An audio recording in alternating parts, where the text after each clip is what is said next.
I first met Max in four years ago, nearly 4 years ago now, in 2011. It was actually my first speaking tour of Australia, which I remember very well because the first ever event I did in Australia was in Western Australia, about 3 hours south of Perth, and the venue was called the Loose Goose Shed. And everything you've just imagined was pretty much what it was. It was in the middle of nowhere, south of just really a small community. And I said to the guy that was organizing it, I said, you sure anyone's actually going to turn up? And he said, yeah, don't worry about it. He said, it's a small community. He said, not much goes on here. So he said, there's a lot of people that bought tickets. He said, they haven't got any idea what they bought tickets for, but they bought tickets. But then I went over to the East Coast, and I did a presentation on the Gold Coast. And there was this guy sitting at the back there, and at the lunch break came and introduced himself, and it was Max Igan. And at the time, Max had this radio show, the Crow House. And Max was the voice. Max was renowned for his voice, and he does have the perfect voice for radio. And so he was very reluctant to be photographed because he wanted to be known as the voice. And I think that you understand why that is. He does have a great voice. But fortunately, shortly after that, Max ventured from behind the microphone in his radio station onto the stage, and now has become a much sought-after speaker right around the planet, not ever neglecting his radio shows. He's also made 2 full-length documentaries. If you haven't seen them, I'd encourage you to watch them. And then when I went back out to Australia last year in November, Max said, you got a couple of days, you're up in the Gold Coast, come stay with me. And he has this beautiful place. He shares his living room with a 1955 VW camper, which doubles as the guest room, isn't that right? Yeah. I have no idea where it is because he wants to stay, away from the glare of publicity. So he said, I'll come pick you up. And he said, but I'm going to have to blindfold you. But anyway, had a wonderful couple of days with Max. And he's a man, indeed, of many talents. Oh, no. And, when I was visiting his bijou residence, he has a lot of, hopefully that's a lot of sand around, yeah. Not sure. Let's try this again, technology.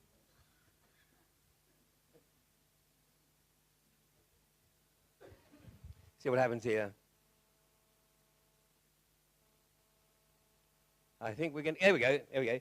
And, he has guitars, and I said, so you're a musician. And what I mean, getting information out of Max, it is not that easy. He doesn't give it up. I mean, he'd be an interrogator's nightmare. But he is a very, very accomplished musician.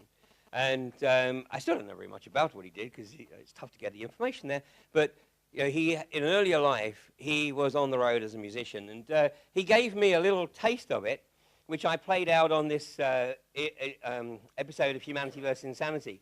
So just take a listen to this. Get a taste of the other Max Igan.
is, ladies and gentlemen, a man of great talent and of even greater insight. So please welcome Max Igan. Oh, dear. Oh, I didn't know you were going to do that. I know you didn't. I didn't if I'd have told you, you'd never let me do it. I didn't actually blindfold him, folks. He's making that bit up. But yeah, I'm Max Igan. My website is The Crow House, which you may see up there soon. But what a weekend, hey? What a weekend. Like, what a range of speakers. What a hard bunch of acts to follow, really. I've heard some of the most important information here today, really. I mean, and credit to Ian Crane for putting this gig on, because honestly, I've spoken at a lot of gigs, and I'd say this is the best gig that I've spoken at, just because of the lineup of speakers.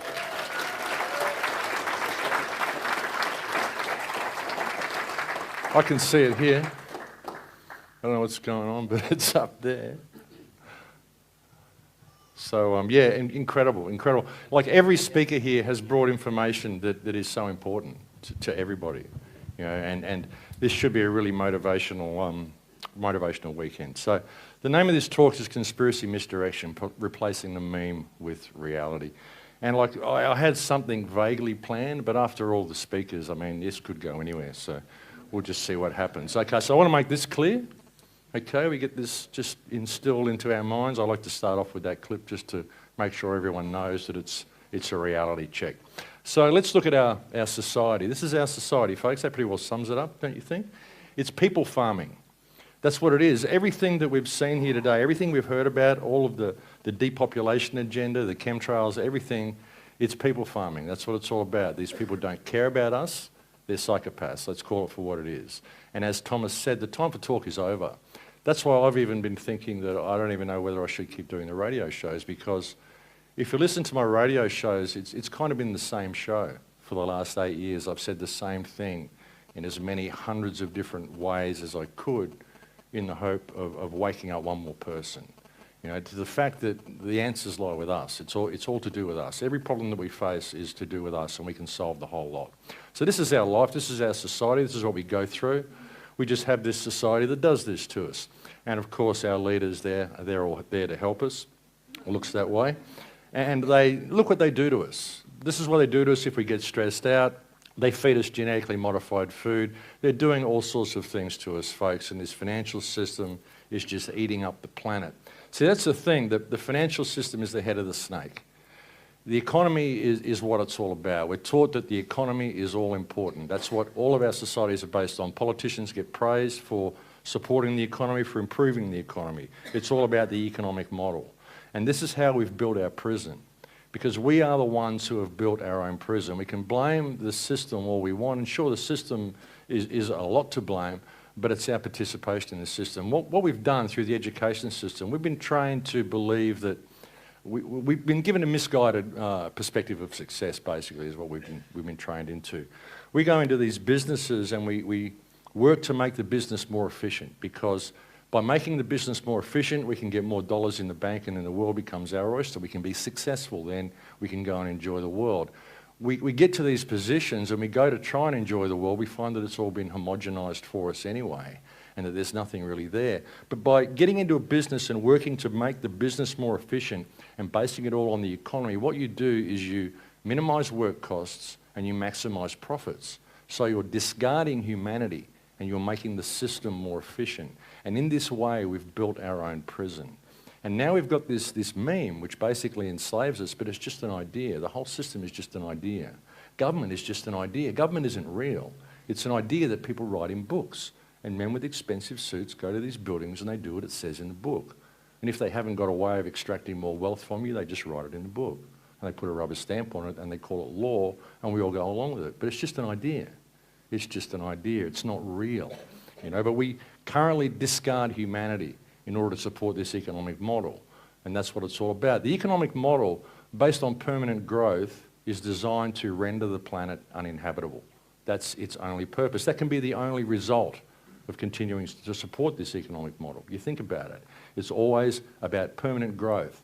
So therefore, you've got to constantly discard humanity and make the system more efficient. All the resources you remove from the planet, you've got to make them into objects that will break so you can replace them, so you can continue with the permanent growth cycle. And that's the situation that we're in, and that's what we get because of it. And that's where we end up. That's basically where we end up. And the people just go along with it. Why do they go along with it? Well, we've seen why they go along with it in these talks today. Fluoride, television, what people are trained to believe by the media. The media is a huge part of this. The media, I believe, like the criminals, the politicians are criminals, let's face it, they're all criminals. They're doing terrible things to the planet. But the media, as far as I'm concerned, are even more criminals. Because the politicians, we know they're criminals. They're bought and paid for to begin with. But the media, we employ these people. These people are a government watchdog. If you look at the American Constitution, for example, the media is the only non-government organisation that's mentioned in the Constitution because it is so necessary to have a strong independent media and a powerful and an honest and unbiased media in order to have a responsible government. If you don't have that, you don't have any accountability for your government. So that's what we need this. We need this. And the media is grossly irresponsible in all that they've done. As far as I'm concerned, they're guilty of as many, if not more, crimes than the government, just because they have a choice in the matter. I don't know how anyone could get up on TV and just tell barefaced lies the way they do, no matter how much they're paid. I mean, you know, they get them in there, they get used to these lifestyles, they don't want to lose their money, they want to keep living this way, but still, I don't know how they could do it. I mean, I've met people who've been, had millions of dollars, and they've given it all away and gone around the world with a backpack and been the happiest that they've been in their lives. So there's no reason for these people to get up and lie, yet they do, you know. And we go through it all, folks, because we're taught that there's a pot of gold at the end of the rainbow. If we work hard, there's a pot of gold at the end of the rainbow. It's all going to work out, but really, that's what we get. You know, it doesn't matter how hard you work, doesn't matter how much you've got. Eventually, it just gets taken from you because they can just switch the power of money on and off, switch the value of money on and off. You know, economic crashes. You know, it's interesting, isn't it? In an economic crash, suddenly everyone looks at this worthless paper in their wallet, and they think, "Wow, it's all worthless now. It's just paper." But it was before. It was just paper. It didn't have any real value, but they switched the value on and off. This is mind control of the most incredible kind. How people can open their wallet. The whole system's still here. It's all functioning. All the trucks are still there. Everything's still there. The infrastructure still works. But oh no, I can't use it because they've switched the value of my paper off. How did it have value to begin with? It's mind control. That's what money's for. And this is what they're doing to the world, folks. This is what they have planned for us. And there's you know, we can petition these people, we can protest the mines, we can protest coal seam gas, we can protest all this stuff as individual things. It doesn't really get us anywhere. Petitioning governments, I mean, it's a good thing to do to show that we know, and it's a good thing to show solidarity, but it doesn't really get anywhere. And when you petition a government, you're pleading with them. Please do the right thing, my elected politician, my ruler. These people are our servants, folks. We don't have to ask them to do things for us. We have to tell them what we want them to do. We don't do that because we live in disunited communities.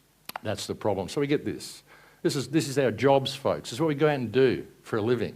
We create all of this ourselves because we crave paper, because we have to, because we've got to pay to be alive. Not many people ask themselves the question, why do I have to pay to live on the planet that I was born on? It's a really interesting thing, but we do. We have to pay to be alive. And this is what we get. This is the gas fields of Queensland that Ian's been telling you about. And this is insidious, folks. Coal seam gas mining, what they're doing here. You remember back in the 1970s, I think it might have been 1974, there was a paper, the National Security Memorandum, in which Henry Kissinger said we will use food as a weapon. What do you think he meant by that? You know, they're just not just marginalising certain countries by cutting off the flow of food to them. They're removing Western countries of their ability to produce food. What they're doing in Australia, where they're doing all of this around the southern Queensland area, this is bordering on an area called the Darling Downs. This is some of the most fertile farming land in the world, and it's Australia's food bowl. That's where all of our food virtually is grown, in the Darling Downs. If the Darling Downs goes, then Australia has to import all of its food. And this is what they're doing. They'll do this in England. They'll do this everywhere because even if you want to go and create your alternate community, I'm going to step out of this society, I'm going to go and create an alternate community, you're not going to be able to have water, you're not going to be able to grow food if you don't address this problem. This is where we fall down with a lot of this stuff. We want to step out of the system, but we don't want to continue dealing with it at all. You can't step out of it and turn away from it. You've got to deal with it. This is where the free man movement falls down. All of these sorts of things, lose the name. Who's heard of that? Lose the name, win the game. Anyone heard of that? If you don't claim your name, they can't do all this stuff. That's very fine. But these people are saying, I've lost the name, I'm turning away from the system, it doesn't affect me now. Well, it does, because you're still living on this planet. There's nowhere you can go to get away from this system. You've got to use the knowledge that you've got to confront the system. You've got to face it. Put down the fear and use your energy and face it. Oh, you get this. This is Dresden, actually. That was Winston Churchill paying a visit to the hundreds of thousands of refugees in Dresden after World War II. So we face all these problems, folks. We've got all these wars in the Middle East because of these terrorists, because of the terrorists hate us because we're free. Really? Is that it? Here's a new study. What do you reckon about that one? Immediately it's cracked. It's cracked magazine. New poll reveals it's because we're bombing them. Funny that. We had no idea, Pentagon spokesman. Opinion poll, 100% don't like being bombed. Funny that. Or we can go to the church, we can look for solutions, we can go to religion. I don't think it's going to help very much. Or we can ask our government for help. The government may give you some help, but it's not always the help that you want. That's the problem with government. They will come and save you, though. The police are there to protect you, folks. Not a worry. And so people look for why the world is the way it is. You know, people go through this wake-up process, this gradual wake-up process. They go through all these things, and they try to figure out what to do. They mount petitions, they mount movements, they do all sorts of things, and nothing works, and so they go down the rabbit hole. Okay, there's a terrible hand at the top that's controlling things. How do we fix it? They go down the conspiracy theory rabbit hole, and it takes them to endless places. They start to connect the dots, which can be difficult, and they end up somewhere like this, which is just, you know, out of control.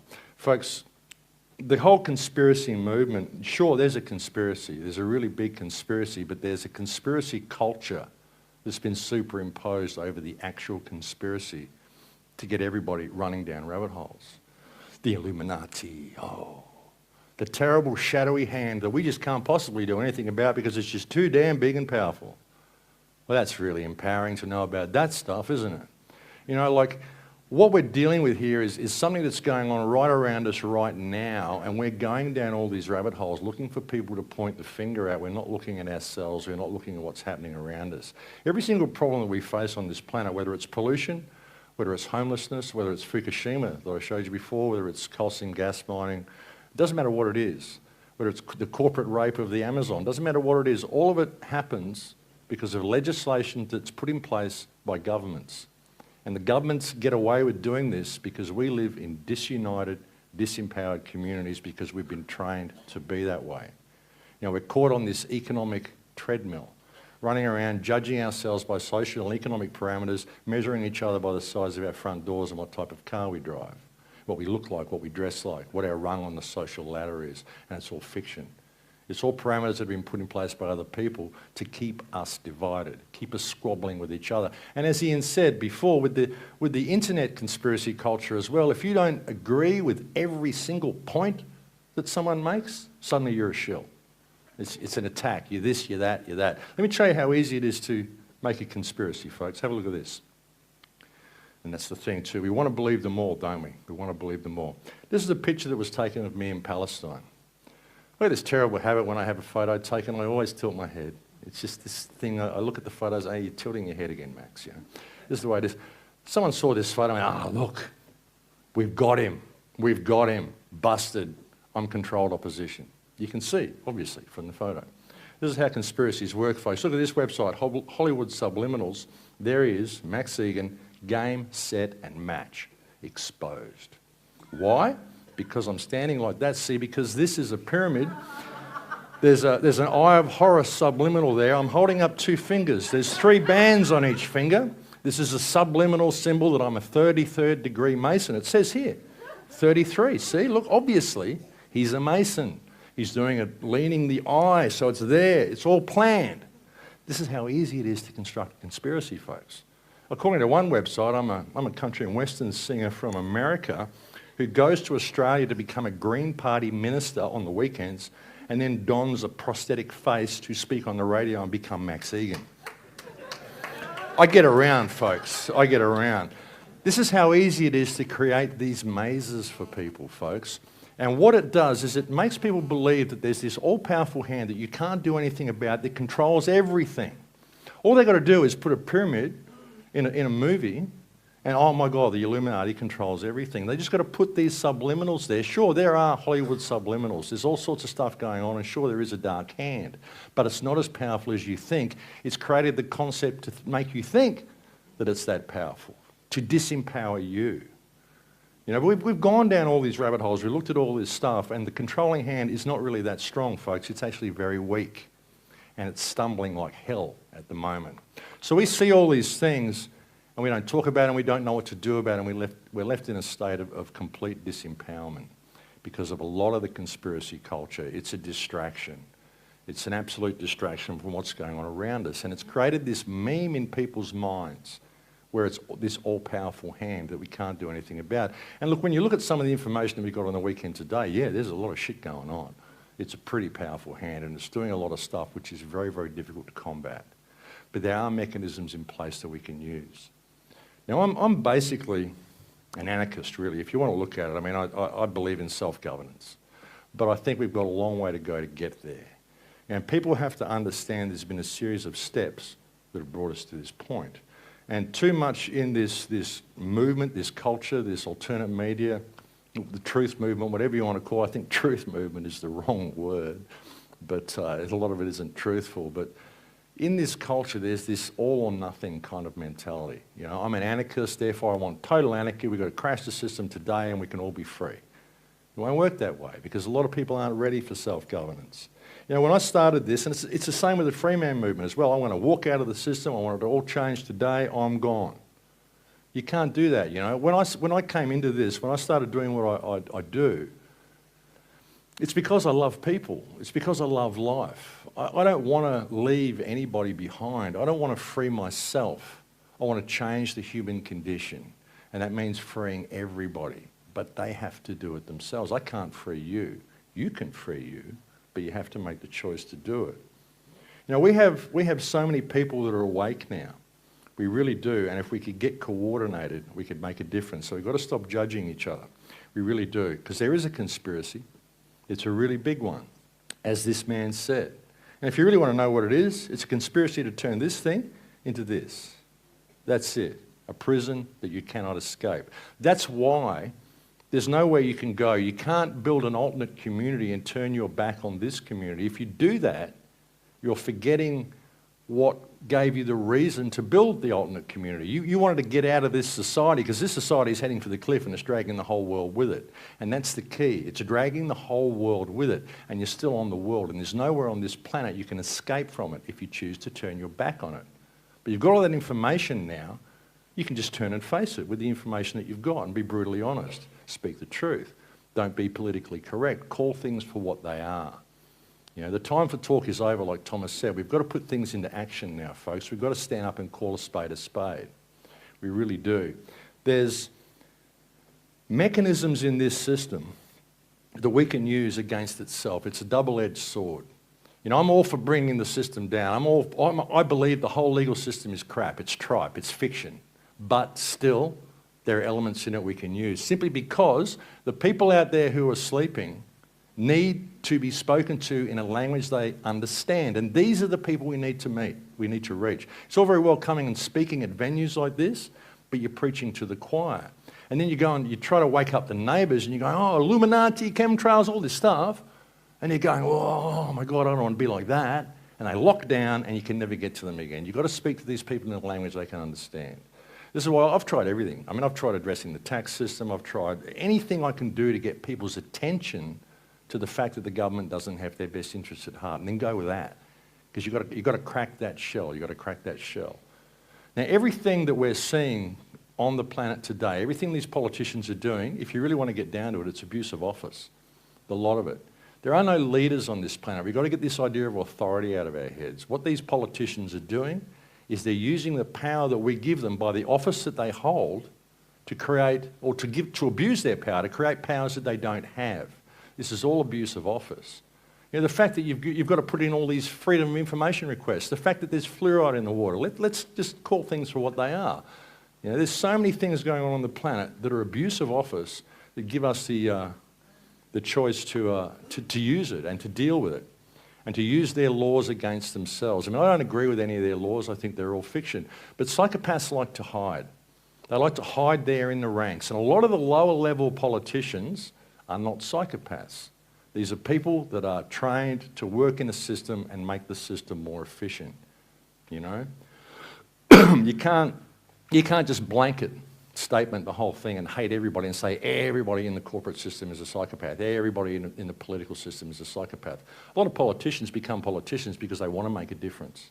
There's good people in there, but they go in there and they're forced to work within psychopathic parameters, and so they get corrupted by default because they're working in a corrupt system. They may not be corrupt, but the system itself is corrupt.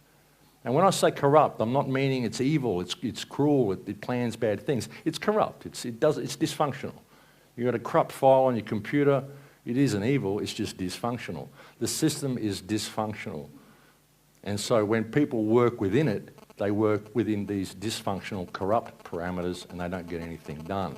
But if we can speak in their language and speak in a language that the people on the average street can understand, then we can start cracking that little shell in people's minds.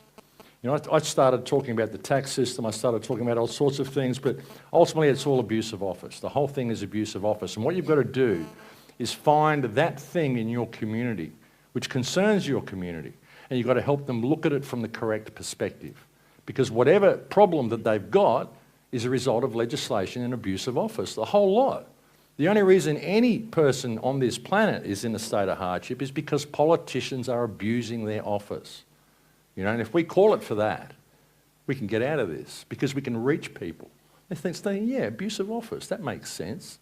In Australia recently in the 70s, that's recent for me, I'm old. In the 70s, there was a politician, Gough Whitlam, who got removed from his position of power because all the politicians in the country got together to express a loss of confidence in his government's ability to govern, and they had him dismissed. We can do that. We can express a loss of confidence in our government's ability to govern and have them dismissed by asking them to show cause why they should not be held in abuse of office. What for? Exhibit A, the Earth. Have a look at the place. Everything that's gone wrong on this planet is because of legislation you guys put in by, you know. We can do this, folks, but we've got to rally the people in the right way and speak in terms they can understand. You're going to find that every community you go to, it doesn't matter where it is, it might be some little suburb somewhere, there's something in that community that affects most of the people in that community that they're concerned about. It could be the rubbish being picked up, it could be the state of the beach, it could be the storm drains, it could be anything, but there's something that isn't being done that they want done. You've got to help them look at it in the correct perspective, and you've got to stop addressing symptoms. The fracking, you're not going to address the fracking by protesting at the frack wells. I mean, sure, you need to do that because you need to stop it, but what you've got to do is realise what it really is. Now, we had a gas well in Australia. There's only one well that I know of that's actually been stopped in Australia, and that's a well that I went and spoke at a place called Bentley. They're trying to get the well back in now. But it might be others, but that's the only one that I know of that's been stopped. And the way I did it, well, I didn't stop it, they did, but I went and spoke to these people and I said, look, you're looking at this from the wrong perspective. What you've got to do is realise that this is a threat to national security. You've got to change your perspective of what the nation is, and that's what the people in England have to do as well. You've got to change your perspective of what the nation is. And hey, I don't even believe in nations, but I've got to speak in a language these people understand.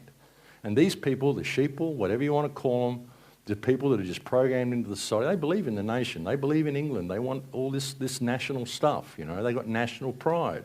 You know, I heard someone here in one of these talks saying how all the immigrants are coming in and you're losing your identity. And that's true as well. So you need to maintain that identity, but you've got to understand what the nation of England is. The nation of England is you guys. It's the people. You take all the people off the island, you put them out in the ocean, and what do you got in England? It's just a block of land. It's not England anymore. The English identity is the people of England. Therefore, you are the nation. Therefore, any threat to the security of the people is a threat to national security. Water is the stuff of life. Without water, you can have no life. Any threat to water in your country is a threat to national security. This is what I did in the well in Bentley in Queensland, or in New South Wales actually, just over the border. I went down there and I said, look, Australia is a spring-fed nation. The life of this nation depends on groundwater, therefore water is essential. Groundwater is essential for the security of this nation. Therefore, any threat to groundwater must be seen as a threat to national security. So you need to write a letter to every politician in this state, every one of them, and say, we require you, we're not asking you, we require you as our public servants, our elected representatives, to provide us with the results of the studies that you have done, which show conclusively that this does not damage the water table. If you have not done those studies or you cannot produce that information for us, you need to show cause why you should not be held in abuse of office, and we should not rally the people of this state to express a loss of confidence in your government and take the necessary steps to have you dismissed. I put that up in the tent, and thousands of people went past and they copied that letter and they sent it. And within 1 week, they stopped that gas well. 1 week.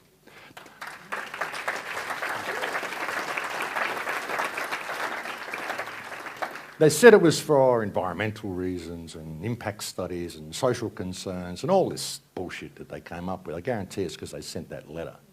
That's why they stopped it, because when you do stuff like that, you're speaking their language. You tell a politician to show cause why you should not be held in abuse of office. You're threatening him with the most serious charge you can bring against a politician. Abuse of office is the most serious charge you can bring against a politician. And when you ask them to show cause, you're putting the onus of proof on them. Look, I've already got the proof, Exhibit A, the earth. Have a look at the place. Show cause why you and the legislation you've enacted, which has allowed this to happen, shouldn't be held accountable for your actions. Show cause, please. And they can't. It freaks them out. These are the sorts of approaches that we need to take.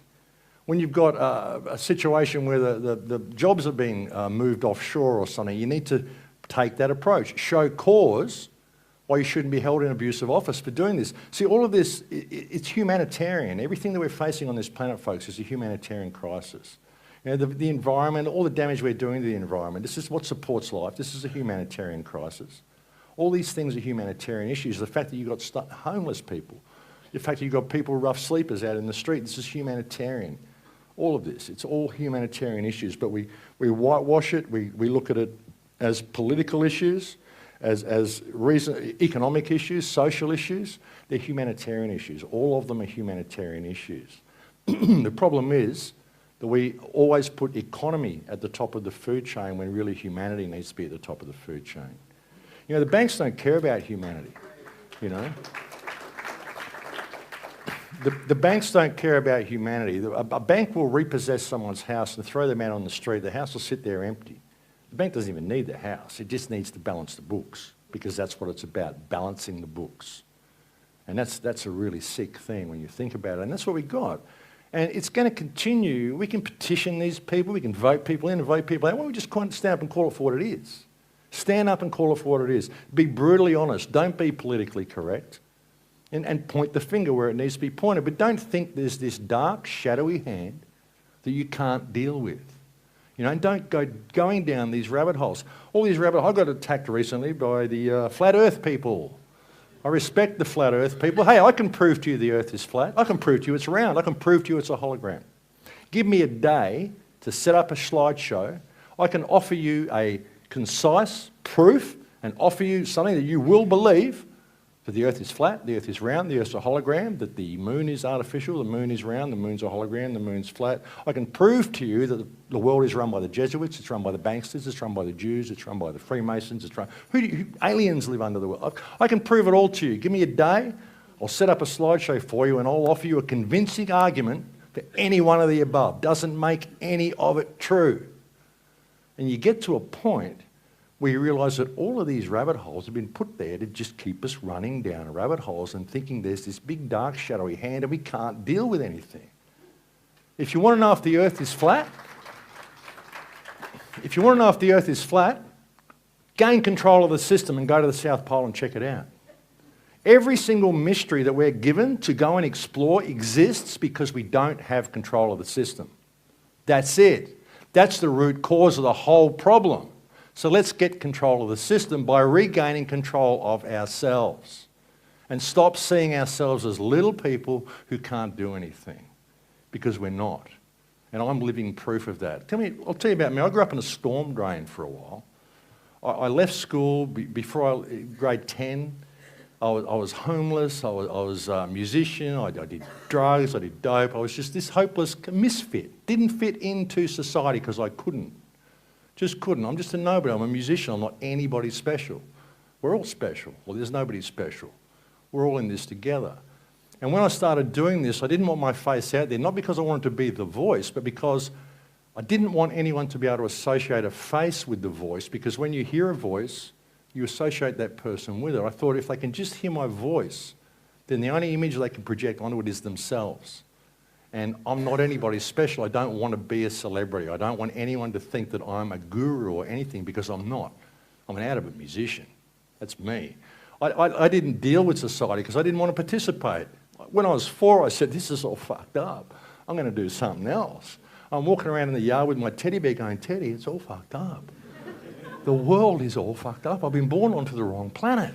This is when I'm 4 years old. We're out in the forest. My mother told me we couldn't live there because we didn't own the land. I'm going, own the land? How can you own the land, Mum? She's going, you'll understand when I get older. I'm going, no, I'm born onto the wrong world. What's going on here? You know, so I couldn't deal with it. I had a terrible childhood because I couldn't deal with it. I was depressed. I was this. I was that.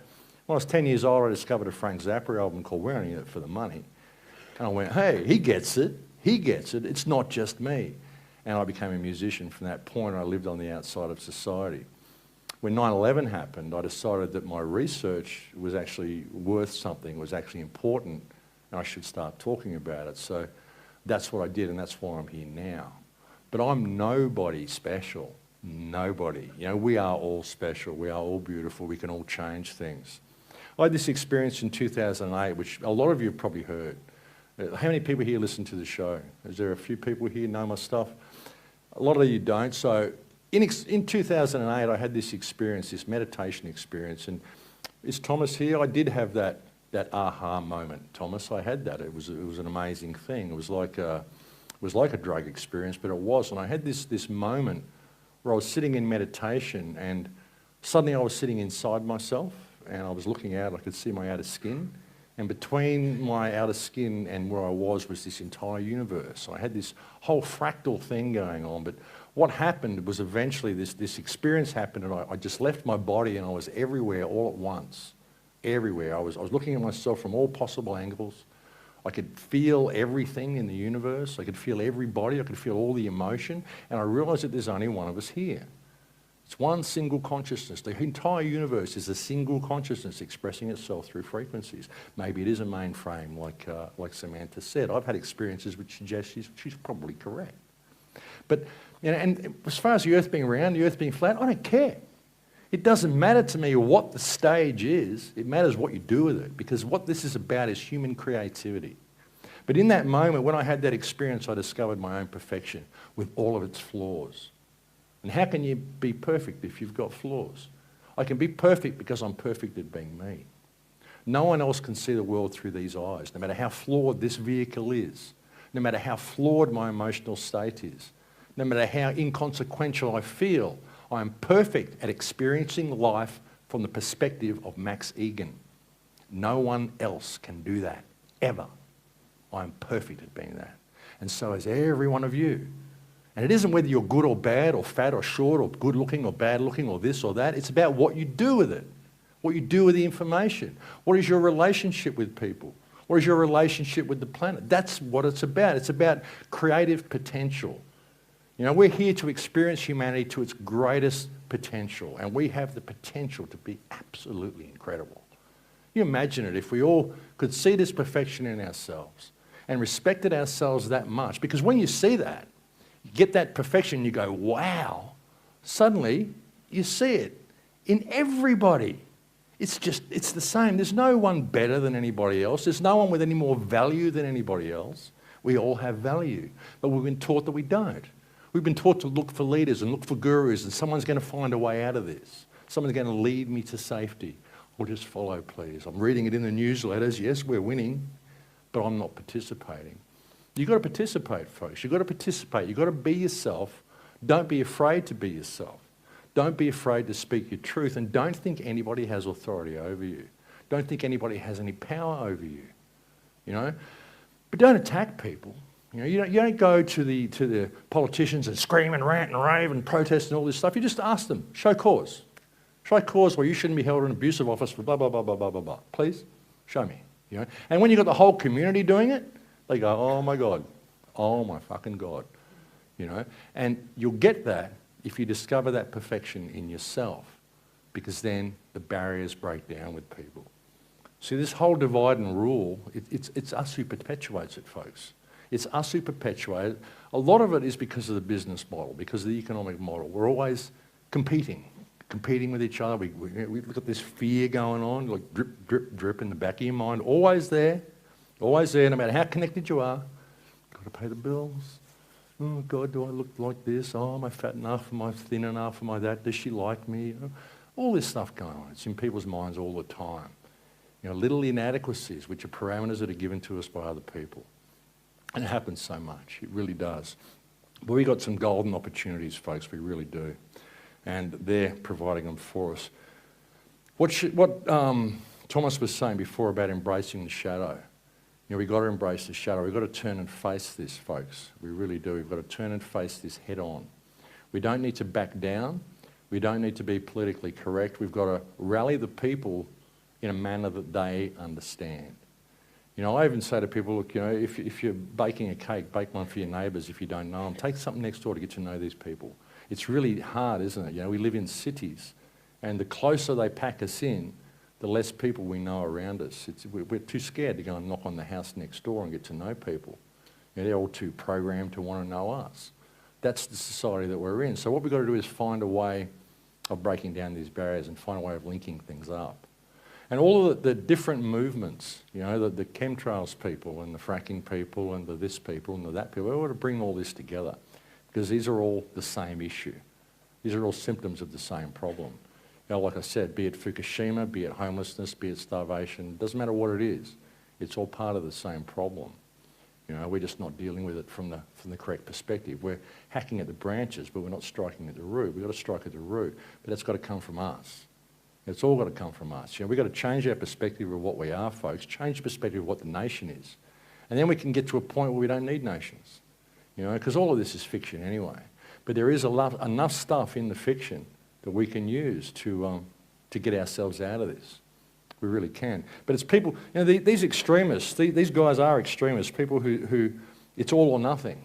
You know, it's all or nothing. We've got to be totally free now or you're a shill. You know, if you even think about using the tax system to find a way out of the tax system, or you're a shill.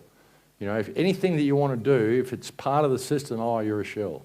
You know, you get this all the time, and it's this whole divide and rule mentality, and it doesn't get us anywhere. We've got to start using their language, folks. You know, use the language of the people on the street, speaking in words they can understand. Even with the whole lose the name stuff, you know, like this works to a degree now in this society if you get the right police officers when you do it. My sister's on this road. This is what she's doing. She's taken her number plates off her car. She's got her live birth certificate. She's doing all that stuff. She was just arrested a couple of days ago while I'm away. And she's out of jail, and she's going to get the fine and send it to the Attorney General so he can pay for it. I mean, I don't know. This is all this complicated stuff, but this isn't free, folks. There's a guy who's not claimed his name. He's been in jail for a month because he won't claim his name. Now they've moved him to a psychiatric ward because no one wants the paperwork. They don't know how to deal with this guy because he won't claim his name. And he's there going, yeah, I'm winning. Man, you've been in jail for a month and now you're in a psych ward. You're not winning. You know, you might end up out of this, but you've wasted 6 or 8 weeks of your life, and at the end of it, you didn't really win because you didn't affect any change within the system. You're not free if you lose the name. You're free when they stop asking you for it. And that's only going to happen when you educate the people around you. And if you go and tell them to lose the name, that's how you're going to freak them out. They're going to shut down and walk away. You've got to speak to them in a language that they understand. You can't present this alien reality to people because that's what it is. It's an alien reality. A lot of the free man stuff, it's been useful in exposing the fiction. But there's no remedy there. The remedy is here. The remedy is in our hearts when we choose to stand up and express our creative potential as one people. That's how we do it, folks. And there's been enough information here on this weekend. Like, really, I cannot speak highly enough about this weekend. There's been enough information here that should get every single person in this room motivated. You guys should all be exchanging addresses, all this sort of stuff. You've got to create these networks, folks. And that's what I want to do later on, which I'll touch on a little bit near the end of the talk. But it's something I want to organise, that I've been trying to organise for a couple of years now. But that's the key. That's the key. Organising us and us getting involved. You can't walk away from this system. Build your ultimate community, yeah, but build it on the outside of this community and infiltrate this community. And approach the politicians like Pippa's doing. Where's Pippa?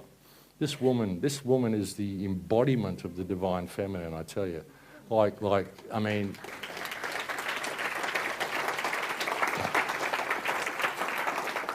This woman is like a terrier just nipping at their heels. They're going, fuck this dog, you know? Just keeps biting me, you know? But don't stop. Just hit them from all angles. And don't think, oh, because she's working within the political system, this is all, she's a shell. Oh my God, you know? This is what it's all like, all this stuff. It's like even with common purpose, which is such a bad organisation. But what we need is a common purpose. But I can't use that phrase because now it's co-opted. You know, we can't even, it's getting that way. If I even say that, we need to get together with a common purpose. Oh no, he's part of the common purpose movement, which I'm not. But you see what it's getting to the stage, folks, they're co-opting every single phrase, every good thing, sustainability, which we need. Oh no, I can't say that, Agenda 21.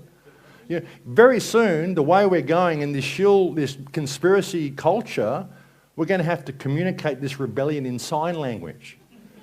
You know, we're not going to be able to use any words because all the words have been controlled and taken. Let's just get out of that, you know, and let's just speak to each other and respect each other. Let's bring all of these movements together. Bring it all together, you know. We've got to stop competing with each other and thinking that my way or the highway. Everybody's got a part of the puzzle. Everyone's trying to address a different symptom, but they've got to realise that they're symptoms. They're all symptoms. The one problem is the corruption, the legislation that allows these symptoms to be created, and the higher problem than that is our disconnection from ourselves and our disconnection from each other. And I believe if you can discover your own perfection, you find that disconnection breaks down. You know, because you are simply a frequency of consciousness experiencing one little band of reality. You know, I think it's all holographic anyway, you know. But imagine our potential if we had that respect for each other. You know, you get an idea, gee, I want to build this, I want to create this. And someone looks at it and goes, man, that's great, I can add this to it. And then someone else adds this to it and adds this to it. Imagine what we could do. Imagine what we could create. You know, we can create matter by observing it. You look at the double slit experiment, you look at the measurement problem. Anyone here not know about the measurement problem? The measurement problem, when a scientist goes to measure an atom, he can't measure it because the electrons that revolve around the nucleus are infinite. They exist everywhere at once. And it isn't until he goes to measure the atom that it actually coalesces to form the atom. So science, the scientist creates the atom by observing it. So we create reality by observing it, by our perception and our concept of what it is and our belief of what it is. But we're controlled by our left brain, we're controlled by our education system, we're controlled by the parameters of science, which fit all in this little box. Nothing outside that box works. It's got to be confirmed by science, doesn't it? So it gets us out of our right brain and it controls what we believe is possible. And when you've got a language like English, you don't even understand reality through English. It's very hard to convey spiritual and higher understandings through English. English is the language of commerce. People say, oh, English runs parallel to legalese. No, English is legalese. It is legalese. You know, it's the language of commerce. It's designed to disconnect you from reality. It's very difficult to explain spiritual understandings. I always use the word dharma to explain this. I've used this so often in so many talks. The word dharma. You know, dharma is doing the right thing at the right time in the right way for the right reason. You do that and you find that all the mesh works. All the wheels mesh. Your life works. It's your path. This is your path of dharma. You do the right thing, the right way, the right time, right reason. What is right? Well, does it adhere to the one law of creation, which is service to creation? Not service to others at the expense of yourself, not service to yourself at the expense of others. You're all part of creation. We're all in this together. It's service to creation. I could write a whole chapter, a whole book on the concept of Dharma. If I'm speaking Hindi, I've just got to say Dharma. And they understand what it means in all of its aspects. We don't have words like that in English. It's very difficult to explain concepts of true freedom to people in English. You know, all of these concepts have been removed. You ever read 1984, they took all the words out for rebellion and all that sort of stuff. So the people knew there was something terribly wrong, and they knew they wanted to do something, but they didn't know what it was or what was really wrong because they didn't have words in their language to understand it or explain it or convey it to each other. That's what they've done to us through English. They're doing it even more through texting and through all this internet language that we're getting now. How do you convey spiritual understandings when you're using one letter for a word? You know, it takes it all from us. So we're really limited in our potential because of what we believe we are capable of. But if we can create matter by observing it, and we can create this whole mess, which is a product of our imagination, the whole thing is a product of our imagination. Even this is a product of our imagination. We had to imagine it. Someone had to think, I want a podium, I want a pulpit, I'm going to cut down this tree. And they drew it and they put their imagination into action and they created the pulpit. You know, we think, oh, yeah, this New Age thing we can create by imagining it and meditate. Well, actually, you've got to actually put that into action. You're in a 3D world here. Could be a reason. You're supposed to participate. Bing! You know, you're actually supposed to participate, folks. You get all these understandings, you actually got to put it into practice. I want to dig a garden. You sit there and go, I'm going to meditate, and this garden's going to there. I'm going to be eating that pretty soon. It's not going to work. You've got to participate, folks. So, you know, we've had all this taken from us because we're limited in our potential, because we're limited in our understanding of reality, because we're limited in our language and its explanations of reality. But we've got another brain. We've got the right brain, and that's completely different. And that right brain can connect us to all of that. But of course, we're disconnected from that because we're trained to think in language. We're fed fluoride, we're fed neurotoxins, all these things which shut down our corpus callosum, stop the left and right talking to each other, and we're trained not to think about things artistically, just to think about them analytically, because it's all about economics, because that's what success is. Success is about balancing the books. You know, so we've got this whole fictional reality, and when you wake up to it, you go, well, hey, you know, it's so obvious. I can see it so well, and it's so obvious. We've got very, very many opportunities, folks, we really do. Get up out of this, break up out of this one. Because that's the world we're creating by our inaction. We really are. And it's going to be a world that, you know, we're not going to be able to live in very well at all. There's so many ways I can take all this. We don't want that world. We don't want that world at all. And again, folks, like I said, a lot of these slides are incidental now because of the talks that I heard earlier. But if you think these people aren't psychopaths, they're not doing all this purposely, and they're not really working to depopulate the planet and squash the human spirit, just look around at what's going on around the world. Look at what we've done to the Middle East. And this is another thing with the lose the name and all of this sort of stuff, and all of the free man movement, and all of these ways of finding loopholes through the political system that we can, you know, use, blah, blah, blah. Folks, these people that are running this planet, they blew up all those people on 7/7. They killed 3,000 people on 9/11. And then they went out and they bombed all these Middle Eastern countries. They killed about 4 million people now, knowing all the time that these people are completely innocent of any crime. Do you really think these people give a shit if you lose the name? Do you really think that's going to make a difference?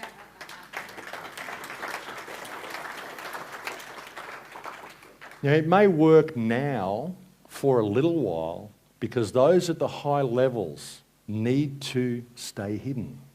If all those people who decided, I'm going to lose the name and step out of the system, now with that information turned and confronted the system head on, they could actually make a difference. They could. There's enough of them out there. And they could make enough noise and create enough stir in the media and spread it to enough people in the public that the whole world got up and realised and did it. But it's too alien for a lot of people, and they're not going to do that because they're in this state of spiritual narcissism where I'm free now.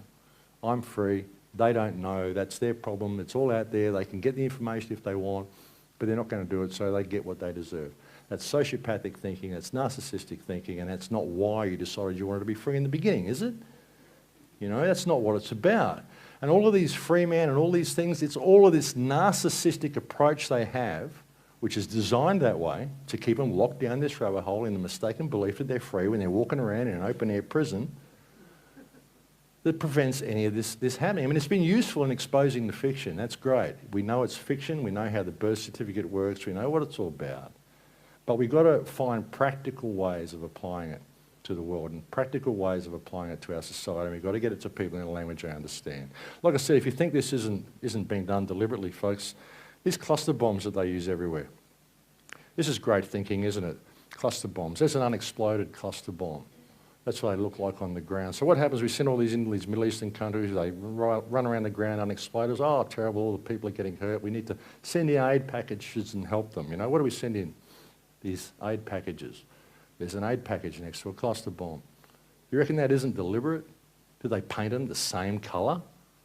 Why would you send yellow cluster bombs into a country, then drop yellow aid packages there? Oh, we've dropped food for you. Go out and find the yellow packages.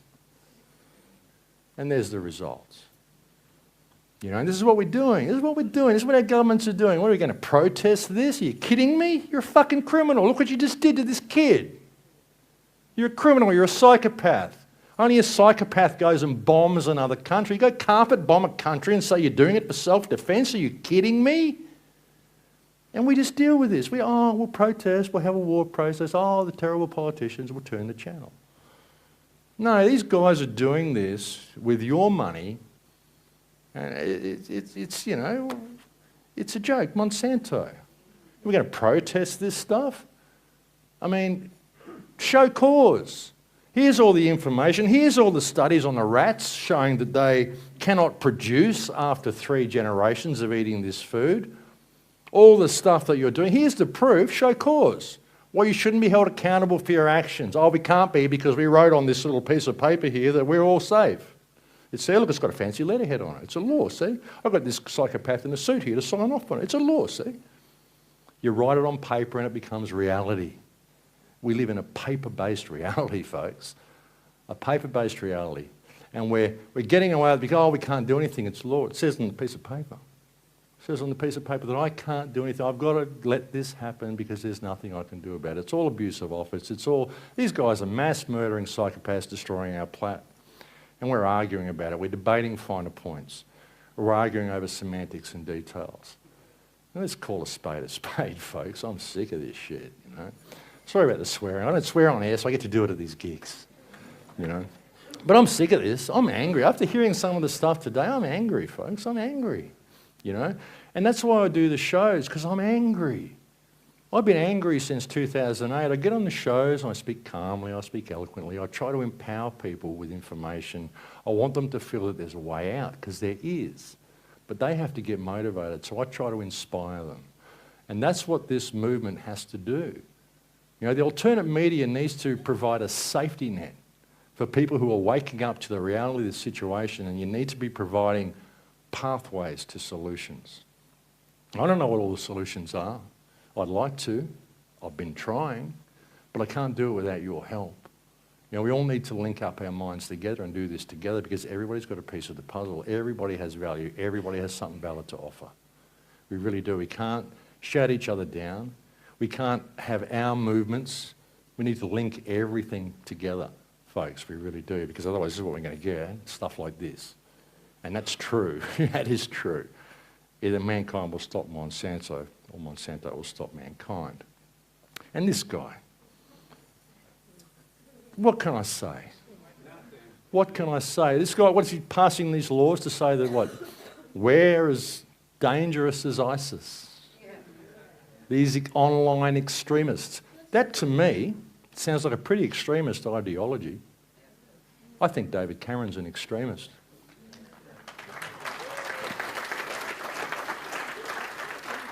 Which is good that he's just put in legislation giving us the ability to arrest extremists, I believe.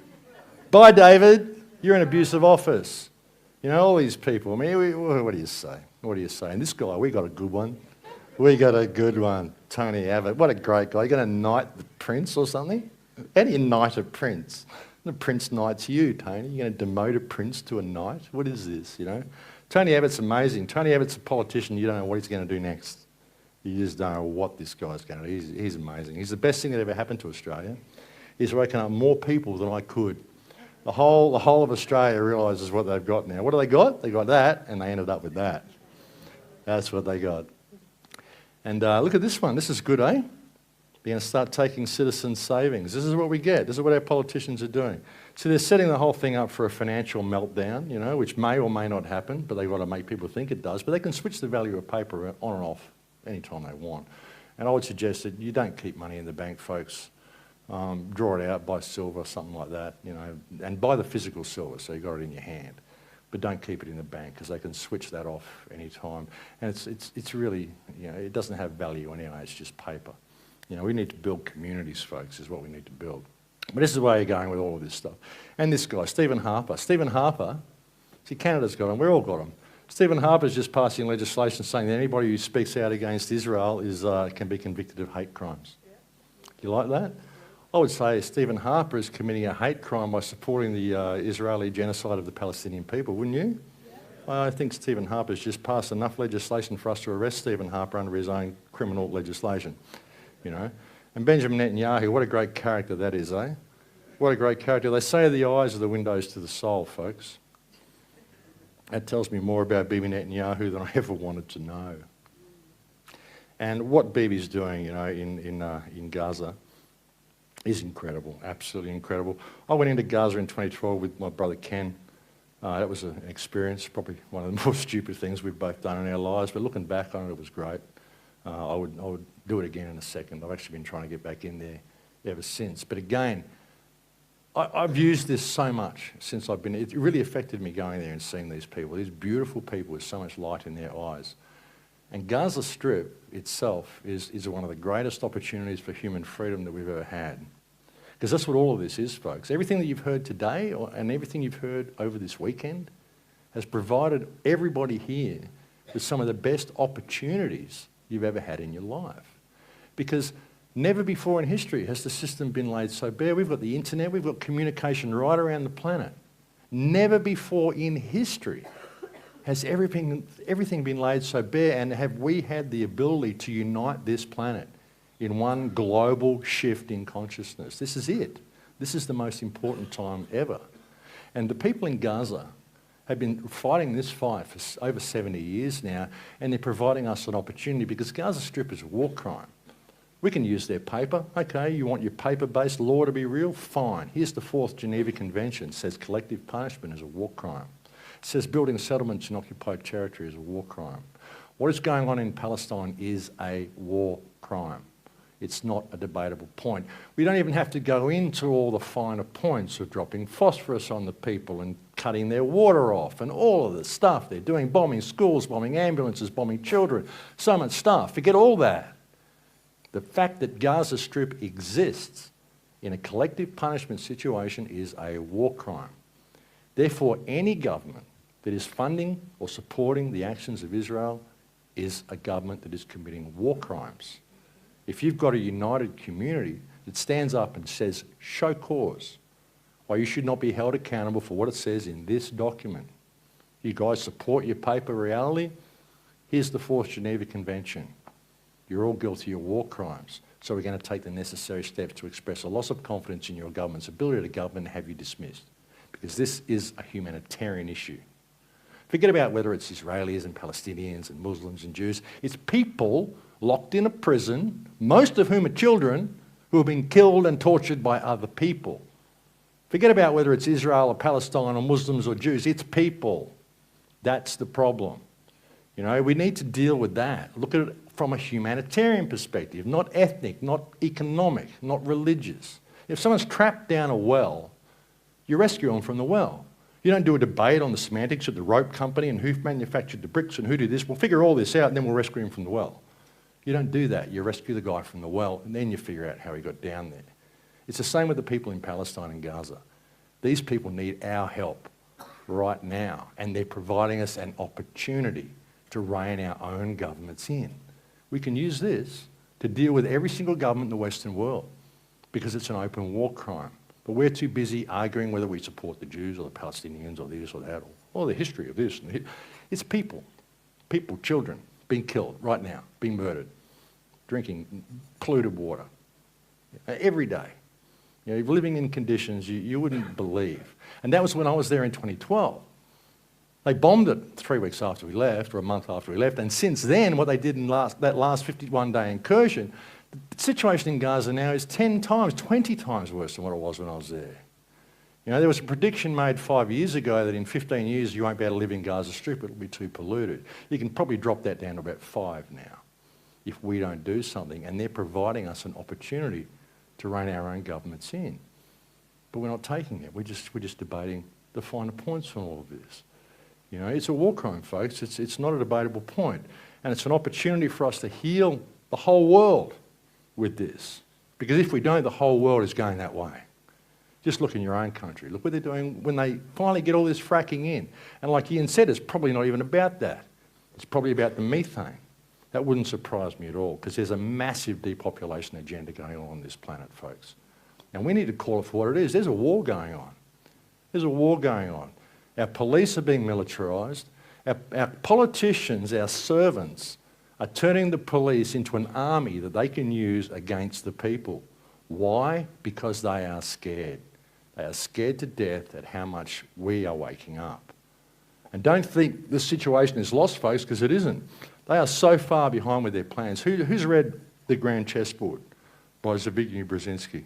They predicted what's going on in Syria to be finished by about 2003. Here it is 2015, and they're having a hard time getting anywhere with what they wanted to do in Syria, all this sort of stuff. They are so far behind their plans, folks, which is why they're ramping things up so much now, and they're stumbling. They're stumbling and they're waking up people in droves. What we have to do is provide these people with a safety net by using language they understand and helping them see that there is a solution to this problem. Every problem is an opportunity, and this is a huge opportunity for us to address this corruption, because the corruption is obvious now. It's not a theory anymore. Yeah, there's a conspiracy. There's people behind closed doors doing very bad things, and everybody's suffering because of it.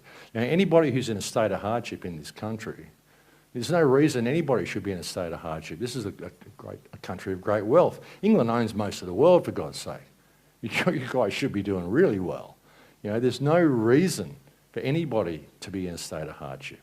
You know, it's all abuse of office. You know, it's all the government being out of control. But we've got opportunities all over the world to heal it, folks, and Gaza is one of them. And why does it exist? Well, that's why, of course, every Palestinian that's born is a terrorist. Just ask Bibi. Yeah, free Palestine. So, folks, that's the path we're on. That's the legal system that we've got, but there are elements within it. But we've got to have a strong communal response. So what you've got to do is find ways of breaking down the barriers in your community. Now, what I tried to do a couple of years ago, I went to Peru, and I had an amazing shamanistic experience in Peru, where the Amazon jungle basically downloaded its entire emotional journey into me. It was remarkable. Now, I can't really convey it to you because it was an emotional language. It was not anything I can use words to explain. And I had this idea that I had to save the Amazon. So I wanted to make a film to help save the Amazon, and I wanted to start a project called the Full Circle Project. I had all sorts of delays and all sorts of things going on. I'm looking at it going, well, how do I do it? I want to buy land in the Amazon. I wanted to create this huge section of land and buy it, endangered Amazon rainforest, to save it, so I could show, okay, if we all pitch in, we can buy this. Look what we did. We got together and we saved something important. I thought the Amazon will work. It will motivate people. Everyone wants to save the Amazon. I'm just trying to find a way of finding something that will empower people. I had this idea. Then I thought, well, I started seeing things like the Kamasi Gas Project. You know, I'm thinking I can raise like $1 million so I can buy this section of Amazon, you know. And then I see the Kamasi Gas Project comes along and spends $73 million advertising the fact that they're going to destroy this region. I'm going, geez, you know, I don't think my $1 million is going to go very far buying this jungle. You know, they've spent $73 million advertising the fact they're going to destroy it. So I thought, what can I do with a Full Circle Project?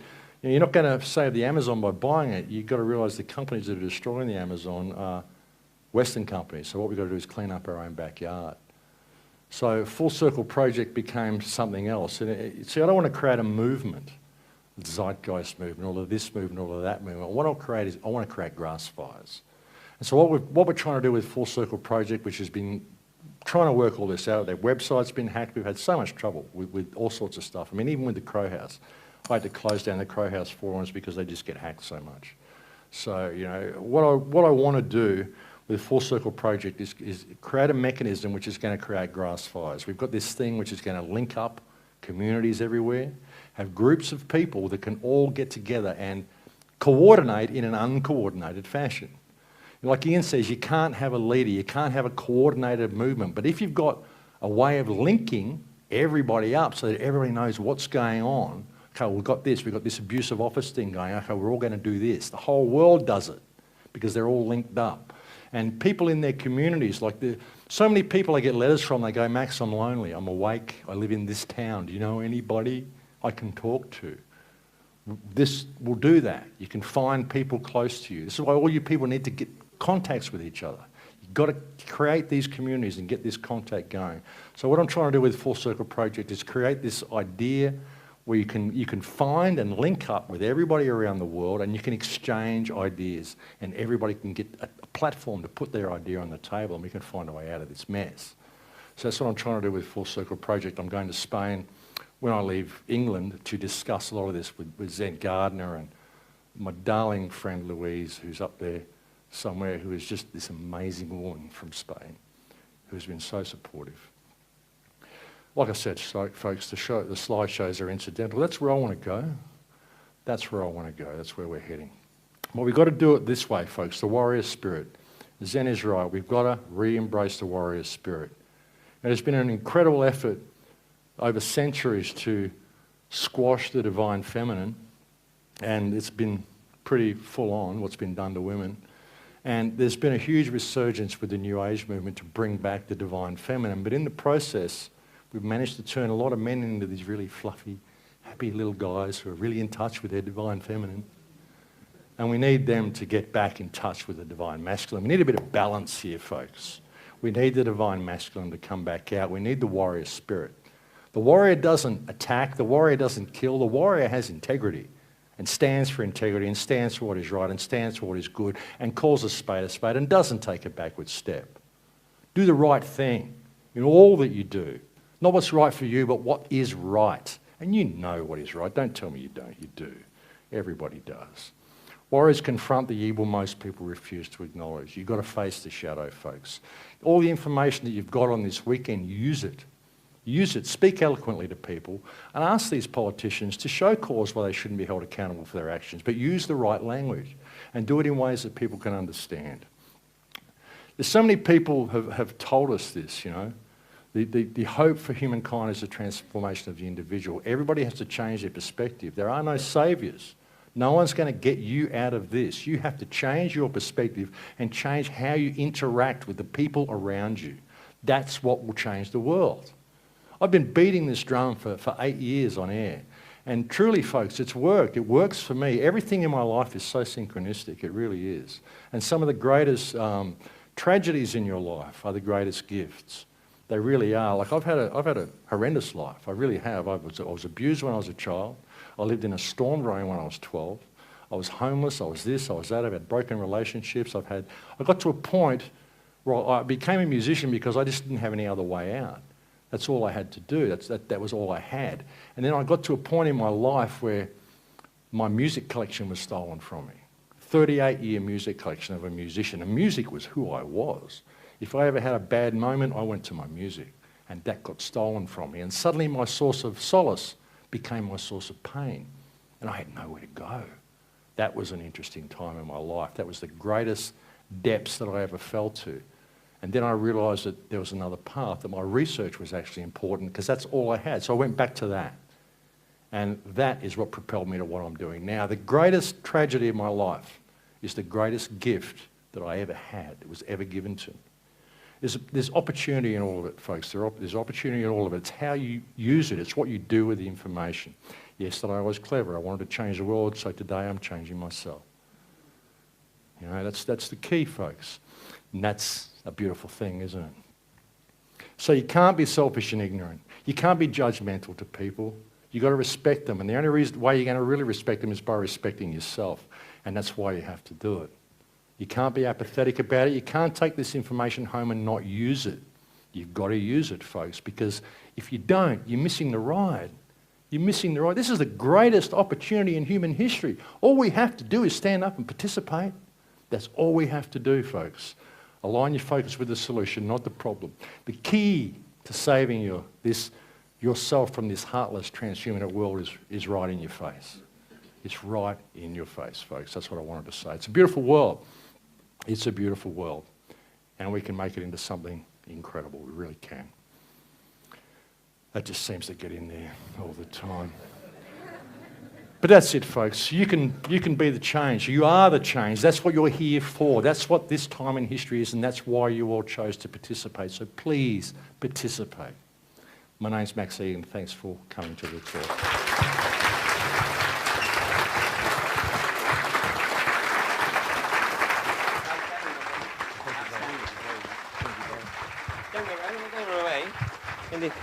Max, on Humanity versus Insanity, you played me out of the show with this guy is as handy with the classical as he is with the electric. So come on, I've even got a chair for you, mate. You won't hear it. Yeah, we will, because we've got a mic. Oh, shoot. He always does this to me. Like, this is a trap, folks. I understand. Oh, dear. Oh, shoot.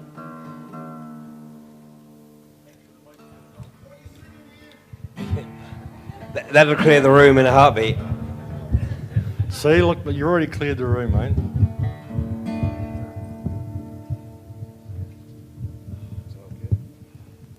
He's making me do this. I didn't plan on this.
I'm really out of practice. Hey, gentlemen.